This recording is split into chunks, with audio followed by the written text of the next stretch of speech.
Dentro de cada uno de nosotros, ahora mismo, hay una conversación constante, un diálogo invisible que lo dicta todo, desde un pensamiento hasta una respuesta inmune. Hoy vamos a decodificar ese lenguaje, la señalización celular. Y créanme, entender esto no es solo biología, es la mismísima clave de la medicina moderna. El poeta John Donne escribió una vez que ningún hombre es una isla, una idea muy profunda sobre nuestra interdependencia. Bueno, resulta que esta poesía es también una verdad biológica fundamental. Y es que, ¿saben qué? Lo mismo aplica para cada una de los billones de células que nos componen. No son islas, son parte de un todo, de un sistema que depende de una comunicación constante para funcionar. Así que en los próximos minutos vamos a aprender a hablar su idioma. Bien, entremos en materia. Toda conversación, todo lenguaje, tiene reglas, una gramática. La comunicación entre células no es la excepción. Veamos cuáles son esos principios básicos. A ver, la comunicación depende mucho de la distancia. En la señalización autocrina, la célula básicamente se envía mensajes a sí misma. En la paracrina, el mensaje es local, como para charlar con las células vecinas. Y luego está la endocrina, que es el equivalente a gritar un mensaje a todo el cuerpo. Aquí es donde entran las hormonas, que viajan por el torrente sanguíneo para llegar a objetivos lejanos. Es la diferencia entre dejarse una nota, tener una charla de pasillo y, bueno, hacer un anuncio a nivel nacional. Y no importa el estilo, el viaje de un mensaje casi siempre sigue estos 4 pasos universales. Todo empieza con la señal. Luego, un receptor específico la atrapa, como una llave que encaja en su cerradura.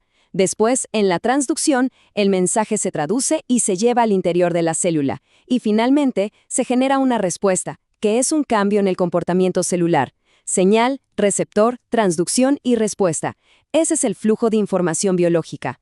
Ahora, detengámonos en el paso 2, la recepción. Esto es crítico. Los receptores son como los porteros de la célula. Vamos a conocer a 2 de las familias de receptores más importantes en fisiología y, por supuesto, en farmacología. A la izquierda tenemos a los GPCRs, o receptores acoplados a proteínas G. Pensemos en ellos como los especialistas en respuestas rápidas, casi instantáneas, como un subidón de adrenalina. Y a la derecha, los RTKs, o receptores tirosina quinasa. Ellos son los estrategas, los que manejan proyectos a largo plazo, como el crecimiento y la división celular. 2 tipos de receptores, 2 misiones muy diferentes. Y así se ve un GPCR. Esto que vemos es la rodopsina, el receptor que nos permite ver. Noten esas 7 hélices que cruzan la membrana una y otra vez, como si fueran pilares. Esto ancla al receptor y lo deja listo para captar una señal, que en este caso es un simple fotón de luz. Ok, una vez que un GPCR recibe la señal, no actúa solo, casi siempre usa un intermediario. Y aquí es donde entra el concepto de segundo mensajero. Miren, si la hormona es el primer mensaje que llega a la puerta, el segundo mensajero es como el cartero interno que corre por toda la casa entregando las órdenes. Veamos un ejemplo clásico, la respuesta de lucha o huida. La adrenalina se une a su GPCR en una célula del hígado y ¡pum! Esto desata una reacción en cadena. Se activa una proteína G que a su vez enciende una enzima. Esa enzima produce masivamente al segundo mensajero, AMP cíclico o CAMP. Este CAMP activa entonces una cascada de otras enzimas como si fueran fichas de dominó, que termina en la degradación de glucógeno.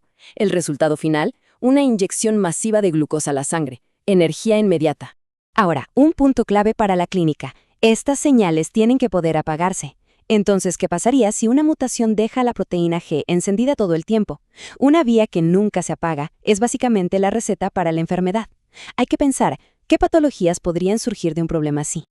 Muy bien, dejemos las respuestas rápidas y pasemos a los estrategas a largo plazo, los receptores tirosina quinasa, o RTKs.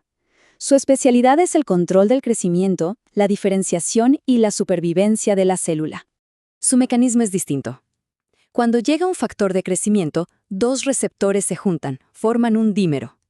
Este acercamiento permite que se fosforilen el uno al otro, un proceso llamado autofosforilación. y estos nuevos grupos fosfato actúan como una plataforma de aterrizaje, reclutando a otras proteínas para que lleven la señal hacia adentro.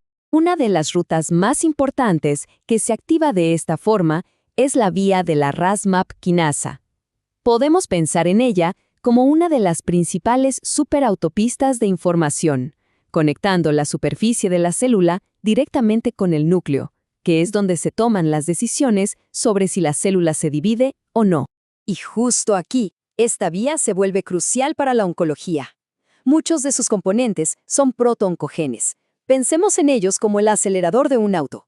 En estado normal, son esenciales para el crecimiento controlado, pero si una mutación los deja pegados, se convierten en oncogenes, y la señal de crecer y dividir se queda encendida permanentemente. Esto, en esencia, es un sello distintivo del cáncer. Hasta ahora, hemos visto las vías como si fueran líneas rectas y ordenadas, pero la realidad dentro de la célula se parece mucho más a una red social que a una línea de ensamblaje. Es complicado. Dos conceptos clave aquí son convergencia y divergencia. Convergencia es cuando diferentes señales de distintos receptores se juntan para activar un componente en común, como la proteína Ras. Por otro lado, la divergencia es cuando una sola señal, de un solo receptor, se ramifica y activa múltiples respuestas celulares al mismo tiempo. Y además está la comunicación cruzada, o crosstalk. Aquí es donde las vías literalmente se hablan entre sí, modificándose unas a otras. La célula no procesa un mensaje a la vez. Lo que hace es integrar toda la información que le llega para tomar una decisión coherente. Es una verdadera red de información. Entonces, ¿por qué es tan importante entender toda esta complejidad? Pues porque la farmacología moderna se basa precisamente en intervenir en estas conversaciones moleculares. Pasemos de la molécula a la medicina. Veamos un ejemplo perfecto, cómo se regula la presión arterial. Una señal nerviosa estimula las células de un vaso sanguíneo. Esto eleva el calcio, lo que activa una enzima que produce óxido nítrico, o NO. Y como el NO es un gas, se difunde al instante a las células musculares que están alrededor. Allí activa otro segundo mensajero, el CGMP, que le da al músculo la orden de relajarse. El resultado, el vaso sanguíneo se dilata y la sangre fluye mucho más fácil. Y aquí viene el desafío clínico. La nitroglicerina, un fármaco fundamental para tratar la angina de pecho, se metaboliza en el cuerpo para liberar óxido nítrico. Con base en la vía que acabamos de describir, ¿cómo explicamos el mecanismo de acción? ¿Cómo es que este fármaco logra aliviar el dolor de pecho? Así que el punto central es este. La señalización celular no es solo un tema de biología molecular, es el mismísimo fundamento de la medicina. La fisiología es la conversación celular funcionando bien. La patología es cuando esa conversación se interrumpe o se malinterpreta. Y la farmacología es nuestra herramienta para intervenir, para corregir, silenciar o amplificar esas señales. Esto nos deja con una reflexión final. Si una célula es, en efecto, la suma de todas sus señales, ¿qué significa realmente cuando usamos fármacos para cambiar esa conversación? Comprender las consecuencias de esa intervención, tanto las que buscamos como las que no, es donde reside el verdadero poder y la gran responsabilidad de la medicina.